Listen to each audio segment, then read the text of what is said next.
NTV time, जनता की बात जनता के साथ। नारी शक्ति वंदन कार्यक्रम में DYCM हर्ष संघवी का संदेश।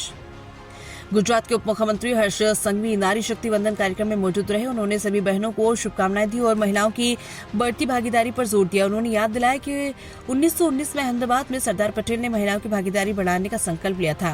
कई वर्षों बाद गुजरात पहला ऐसा राज्य बन गया जहां महिलाओं के लिए 50% आरक्षण लागू किया गया। नगर पालिकाओं में महिला पार्षदों की संख्या पुरुष पार्षदों के बराबर है। उन्होंने बताया कि नारी शक्ति वंदन विधेयक कल लोकसभा में पेश किया जाएगा और आने वाली पीढ़ी निश्चित रूप से इस निर्णय के लिए आपको धन्यवाद करती है। अहमदाबाद से अभिषेक पटेल की रिपोर्ट। 5 महिला स्पीकर અહીંયા પોતપોતાનો વ્યૂ આપ્યો। એ 5 જણ જો આપી શકે તો તમે આપી શકો કે ના આપી શકો? તમને હક છે કે નથી?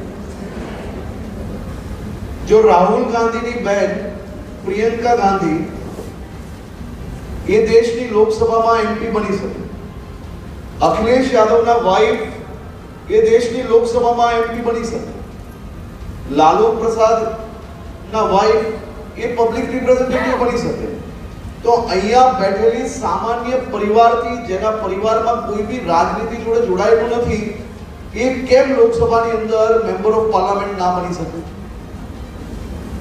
બની શકે કે ના બની શકે?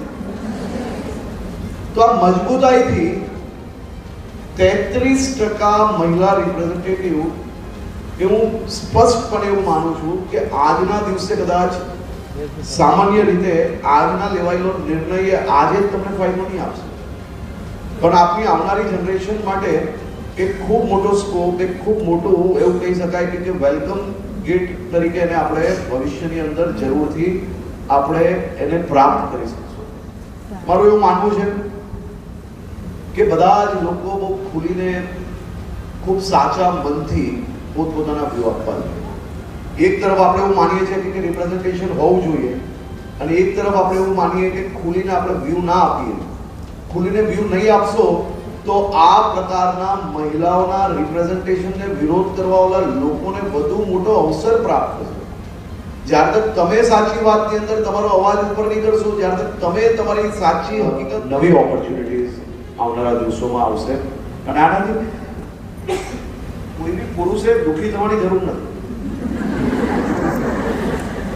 ઘણા લોકોના ચહેરા હું જોઉં છું કે આમ સ્ટ્રેસમાં આવી ગયા, કારણ કે હું એવું માનું છું જેની કાબિલિયત હશે ગમે ત્યાંથી અવસર એને મળવાનો જ છે। એટલે 33%માં તમે તમારું કંઈ ખોવાઈ નથી જવાનું, પણ 33%માં જેનો સાચો હક છે એને હક મળવા જઈ રહ્યો છે। તો આપણે બી આ ઉત્સાહમાં અનેરો ઉત્સાહ છે અને આ ઉત્સાહને ઉમંગની અંદર આપણે સાથે જોડાઈએ। આપણે દુઃખી થવાની જરૂર નથી જરાક। અમારા બધા રિપોર્ટર ભાઈઓના ચહેરા ઉપર હવે ખુશી આવી, સાચી વાત છે ને? તમને લાગે છે કે આ બધા દુઃખી થઈ જશે? એવા છે કે જે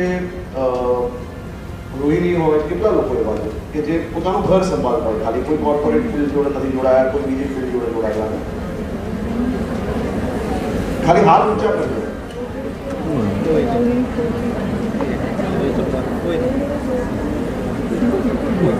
कोई गृहिणी नहीं थी, एक भी जन नहीं।